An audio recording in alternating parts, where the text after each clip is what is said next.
জুলাই অগাস্টের অভ্যুত্থানের ব্যাপারে আক্তার যেটা বলেছেন, আমরা সকলেই এই স্পিরিট ধারণ করি। সেজন্য আমি নতুন করে, যেহেতু সময় খুবই সংক্ষিপ্ত বিরল, আমি নতুন করে সেটা বর্ণনা করছি না। আমি তাকে সমর্থন এবং অনুভূতি ব্যক্ত করি। এই প্রসঙ্গে যেতে চাই সেটা হচ্ছে বাংলাদেশের মানুষ বিদেশে এসে ছাত্র বলুন, পেশাজীবী বলুন, আমরা অনেক সফলতার সাক্ষর রাখছি। যদিও দেশে মাঝে মধ্যে আমরা আমাদের উপর খুব বিরক্তি প্রকাশ করি, মনে করি যে আমাদের দ্বারা অত কিছু হবে না, কিন্তু বিদেশে আসতে দেখা যায় আমাদের লোকেরাই অনেক গুরুত্বপূর্ণ কাজ করছেন। আলহামদুলিল্লাহ, we have that potential, we have that. আমাদের যে বিষয়টি সেটা হচ্ছে আস্থার সংকট আছে আমাদের। আমাদের সেখানে ইনস্টিটিউশনালাইজ প্রপার ডিসিপ্লিন ফ্রম সার্ভিসের অভাব আছে আমাদের দেশে। আনফরচুনেট অনেক বড় সমস্যা হচ্ছে বড় ধরনের করাপশন।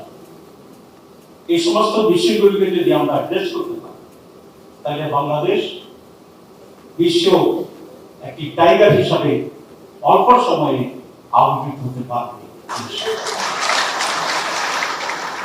আমরা আপনাদেরকে এই কথাটি বলতে পারি যে বাংলাদেশ এখন আগের জায়গায় আর ফিরে যাবে।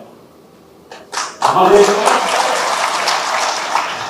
4 কোটি ইউথ ভোটার, আমাদের ইউথের ভিতরে একটা বিষয় এখানে আমরা দেখতে পাচ্ছি যে তারা they want a positive move, they want a change, and there's a bigger positive change in quality. আগামীতে যারা নেতৃত্ব দেবে রাজনীতিতে এবং দেশ শাসন, তাদেরকে ইউথদের এই সেন্টিমেন্টকে রেসপেক্ট করে অগ্রসর হতে হবে, নতুবা তাদের জন্য বারবার জুলাই ফিরে আসবে। এবং আমি আমার দলের পক্ষ স্পষ্ট নয়, আমরা একটা কমিটমেন্ট।